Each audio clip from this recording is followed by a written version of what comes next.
আসসালামু আলাইকুম। আমরা সবাই জানি চুরি ডাকাতি, জেনা, উম জুলুম করা, ধূমপান করা এসব হলো গুনার কাজ। আরো অনেক গুনার কাজ রয়েছে। আমরা এটা জানি গুনাহ করলেই এটা পাপ লেখা হয়। তাহলে অবশ্যই তওবা করলে তা মাফ হয়ে যাবে। অবশ্যই। কেননা আপনি একটা জিনিস ধূমপান করলেন মানে আপনার গুনাহ হলো।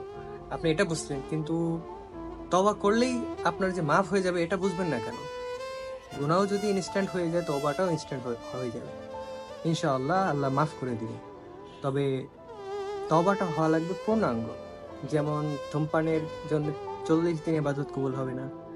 আপনার পবিত্রতা অর্জনের জন্য আপনার ফরজ, যদি আপনার উপর গোসল ফরজ থাকে তাহলে অবশ্যই আপনাকে গোসলের ৩টা ফরজ মেনে গোসল করতে হবে। ওযু করতে হলে, ইবাদতের পূর্বে ওযু করতে হলে আপনাকে অবশ্যই ওযুর ৪টা ফরজ মেইনটেইন করতে হবে। এভাবে তওবাটা কবুল করার জন্যে প্রসেসটা পূর্ণাঙ্গ হতে হবে। অবশ্যই হালাল রিজিক হতে হবে। তো এই হলো বিষয়। যদি গুনাহটা ইনস্ট্যান্ট হয়, ইনশাআল্লাহ তওবা করলে, পূর্ণাঙ্গ তওবা করলে আল্লাহ সেটা ক্ষমা করে দিবেন। আমার আল্লাহ গফুরুর রহিম। তিনি এতটা কঠোর নয়। তবে হ্যাঁ, এখন যদি আপনারা তওবা করে ফিরে না আসেন, পরকালে ইনশাআল্লাহ আল্লাহ শাস্তি দিবেন, অনেক বড় শাস্তি দিবেন। এখন আল্লাহ কঠোর না, পরকালে আল্লাহ কঠোর হবেন। কারণ এখন যদি আপনার উপর কঠোর হতো তাহলে আপনার রিজিক বন্ধ করে দিত। আপনার গুনাহ করার পরে আপনার রিজিক বন্ধ করে দিত। আল্লাহ আপনার উপর এখন অত কঠোর নয়।